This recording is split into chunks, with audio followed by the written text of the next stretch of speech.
maanta 24 bisha Mars 2020 waa maalinta loo asteeyay in la xuso xanuunka qaaxada af Soomaaliga lagu yiraahdo ama TB-da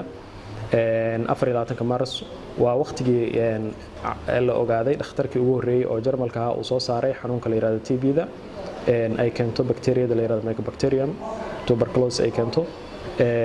xanuunkan guud ahaan waa xanuun caalami ah adduunka oo dhan ka jira meel walbana laga helo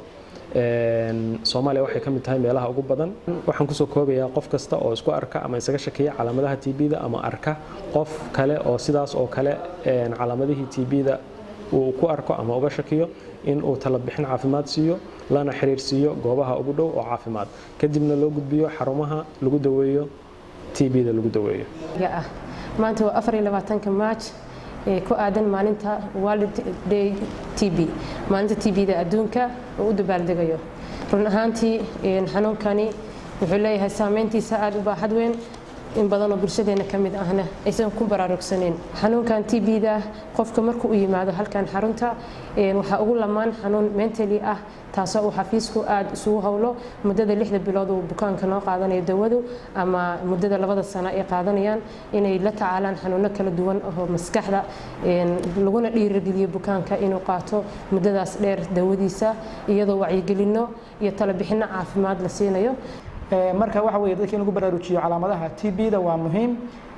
in aan wada istaagno dhamaantanno baraarujinta caafimaad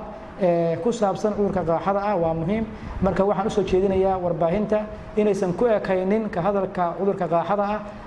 kowda 24 Maars oo ah sanadkiiba hal mar laakiinse waa in qaybaha warbaahintu ay ka qayb qaataan wacyigelinta caafimaad TB-da si joogta si asbuucla si daily ah si bilaa uga qayb qaataan si dadka shacabka lagu baraarujiyo oo loo ogeysiiyo cudurku waxa uu yahay iyo suu qofka ugu dhici karo iyo suu saameyn karo maanta ay taariikhdu tahay 24 Maarso 2020 waa maalintii loo asteeyay maalinta qaaxada adduunka waxaan dadweynaha Soomaaliyeed gaar ahaan gobolka Mudug u sheegaynaa wacyigelintan soo socota oo looga hadlayo qaaxada adduunka qaaxadu waa xanuun faafa xanuunkaas oo looga hortagi karo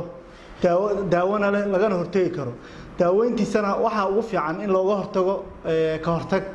daaweyntiisa intaan la daaweyn inkastoo hadda xanuunkaas uu batay bulshada waxaan ku wacyigelinaynaa haddii ay dareemaan xaaladaha qufaca ama qandho ama 3 toddobaad inay la soo xiriiraan xarunta caafimaad xarunta waxa yaala wax walba oo ah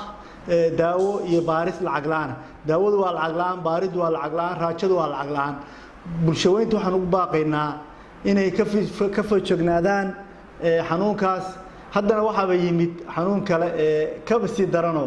isku calaamadna yihiin oo isu eeg yihiin